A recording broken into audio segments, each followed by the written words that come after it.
Olá, queridos. Vamos estudar o segundo período da história da Roma Antiga, a República. Vimos que a Roma ela foi fundada praticamente, ela foi fundada na região no segundo milênio, né, durante o segundo milênio antes de Cristo, onde várias tribos se reuniram e mais tarde, né, a região do Lácio deu origem a Roma, tá? Então Roma, ela a partir do século VII, ela se torna uma importante cidade. Vimos que a história de Roma é dividida, da Roma Antiga, dividida em três períodos: monarquia, república e império, né? Então a primeira parte da desenvolvimento de Roma é a monarquia, aonde os reis etruscos foram os últimos reis, né, que assumiram. E vimos que uma classe social dominante, os patrícios. Os patrícios, quem eram os patrícios? Os patrícios eram os cidadãos romanos e eram chefes dos clãs, descendentes dos primeiros habitantes da região. Então, durante a monarquia, os patrícios começam a assumir um certo controle e mais tarde, ao longo do século VI, sob os últimos reis etruscos, eles dominaram a Assembleia e o Senado e acabaram derrubando a monarquia. Então, eles derrubam a monarquia e eles derrubaram a monarquia através do último rei etrusco, Tarquínio Soberbo, foi deposto pelos patrícios no ano 509 a.C., né? E aí eles vão, a partir daí, dar início ao chamado República Romana. E os patrícios elegeram, então, dois governantes para exercer, né, o poder executivo em conjunto por um ano. Então eram dois governantes que exerciam o poder na Roma, no governo, no início da República. Qual era a função desses dois governantes? Esses dois governantes tinham menos poderes que os antigos monarcas, estavam subordinados a quem? Ao Senado, porque os patrícios vão dominar o Senado e dominar a Assembleia, né, a Assembleia Curiata. Então eles vão dominar esses dois setores. E com o poder da mão do Senado, né, os dois governantes eram subordinados ao Senado, que era o órgão político máximo. O Senado era o órgão máximo político da Roma Antiga. Então os patrícios, com isso, afirmavam que essa nova forma de governo representava a libertação de Roma diante da dominação etrusca, né? E essas mudanças profundas na organização política poder marcar o início da República Romana, né? Então aqui nós temos construído conceitos. A palavra república quer dizer res, em latim quer dizer res, pública, que significa coisa pública, ou seja, ainda bem comum, né? É o oposto de res privada, porque privada pertence à instituição privada, ela pertence a alguém. Então a república quer dizer que todo governo era regido pelo povo, né, de interesse comum do povo. Então a república significa o governo regido pelo interesse comum do povo, tá? Então vejam aí. Bem, a organização política da república estava quem? Os magistrados, os 10 tribunos da plebe e o Senado. O que é que eles faziam, né? E também havia os censores, dois censores, tá? Então os magistrados, composto por 2 cônsules, composto por 2 pretores, 4 edis e 20 questores, tá? Então aqui. E o tribuno da plebe, que era composto por 10 membros da plebe, né? Tinham o direito de se opor. E o Senado, formado por 300 senadores designados para o cargo. E os questores, que eram antigos cônsules, 2 antigos cônsules, né? 2 censores antigos cônsules, eram os cônsules, tá? O que acontecia? Então, quem elegia? Os não cidadãos. Quem eram os não cidadãos? Quem não era considerado cidadão na Roma Antiga, na República? Os não cidadãos eram mulheres, crianças, estrangeiros e escravos. Os cidadãos eram quem? Os cidadãos eram os homens livres, né, que compunham. Então os cidadãos, eles compunham as assembleias, os homens livres, eles compunham a assembleia e votavam as leis, que elegiam o tribuno, elegiam os magistrados, censores e os senadores. Bem, com a instauração da República, Roma ela começa um processo de expansão. Ela dá início a um processo expansionista, né? Então, no primeiro período, a plebe ela não tinha direitos políticos, os plebeus não tinham direitos políticos, tá?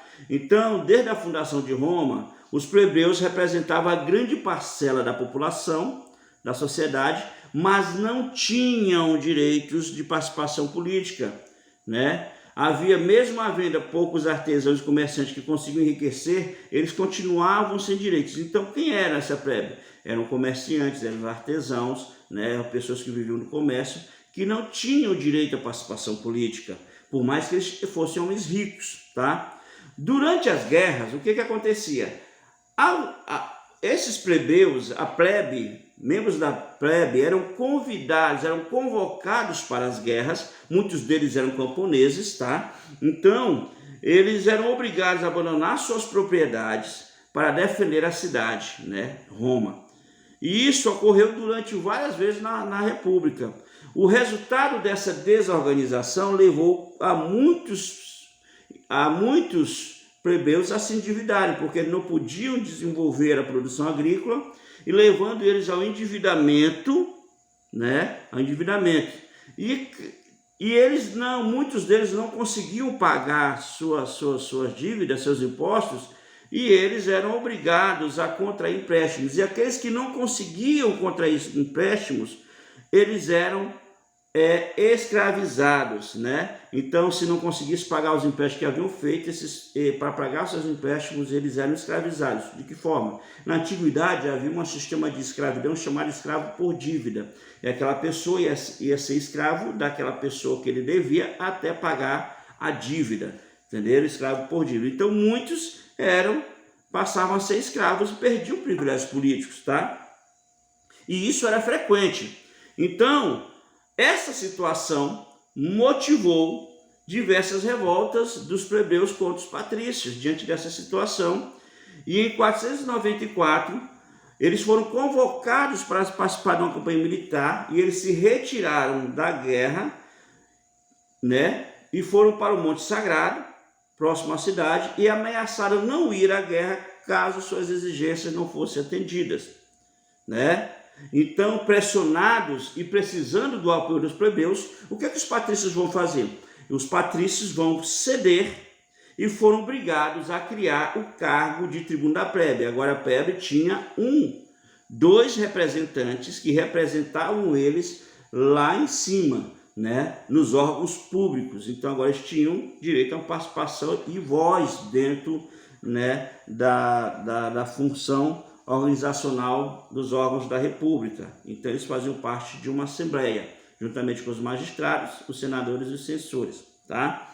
No início, eram escolhidos apenas 2 tribunos, né? Eram eleitos anualmente 2 tribunos para representar o interesse. Depois, passaram a ser 10, e com o tempo eles conquistaram o direito de proibir decisões do Senado, né? Caso fosse contra não favorecesse a eles ou ameaçasse a sua integridade, e suspender atos dos cônsules e magistrados. Então eles foram cada vez mais, agora os plebeus foram ganhando espaço, tanto que em 450 a.C., né, novas revoltas plebeias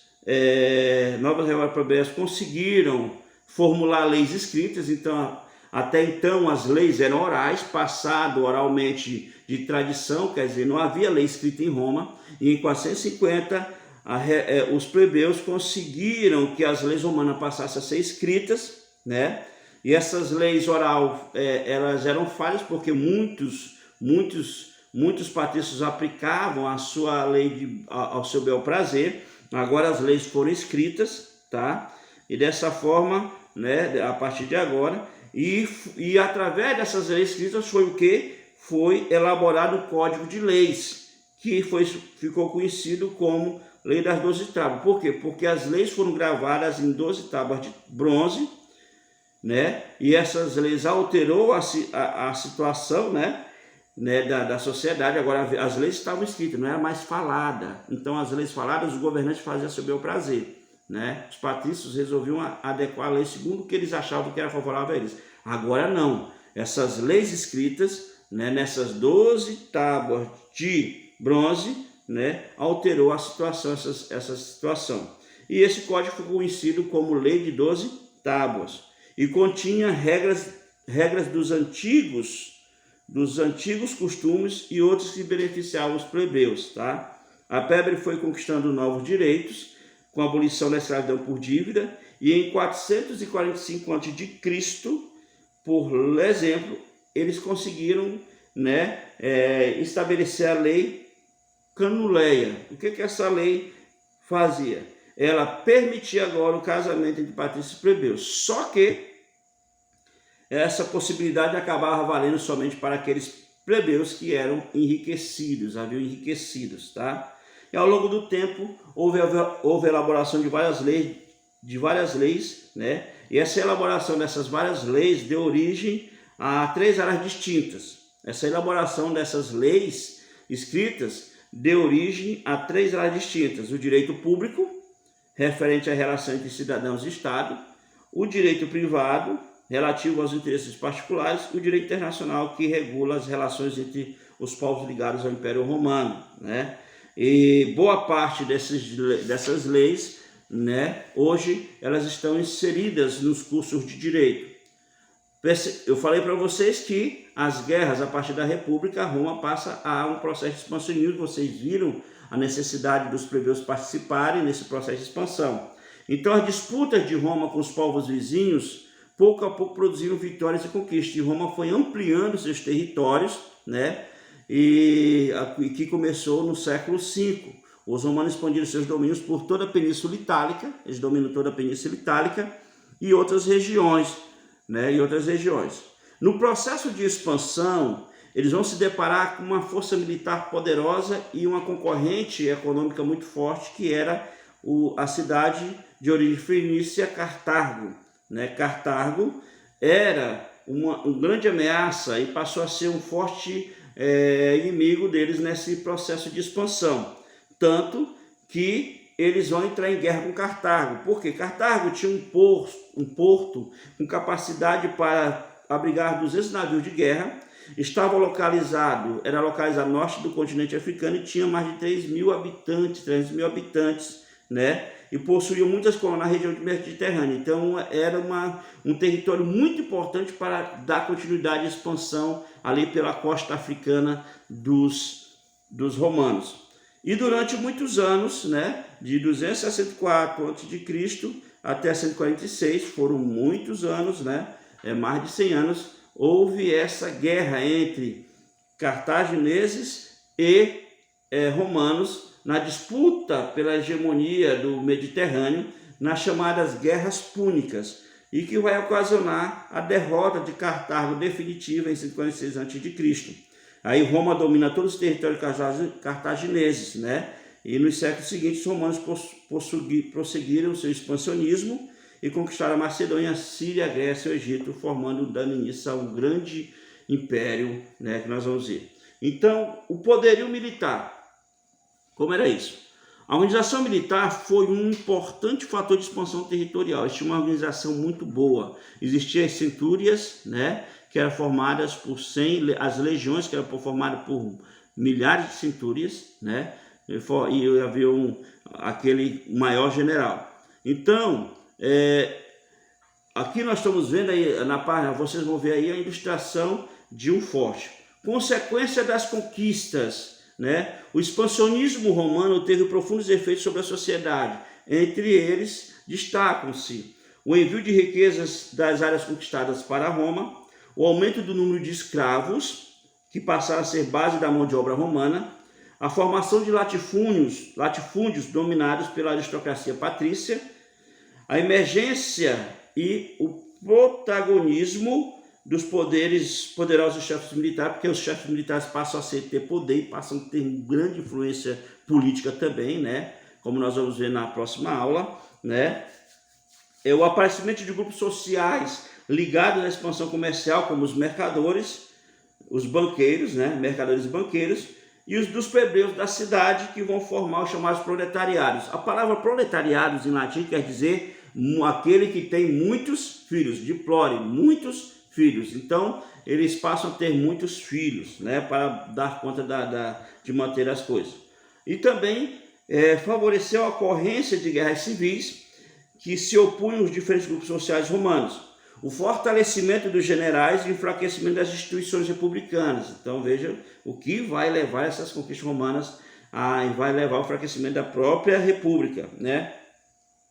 A deteriorização da República Romana por causa das guerras internas, né? Como você pode observar aqui na página aqui, tá? Então nós vamos ver tudo isso, tá ok? Boa aula para vocês, boa semana.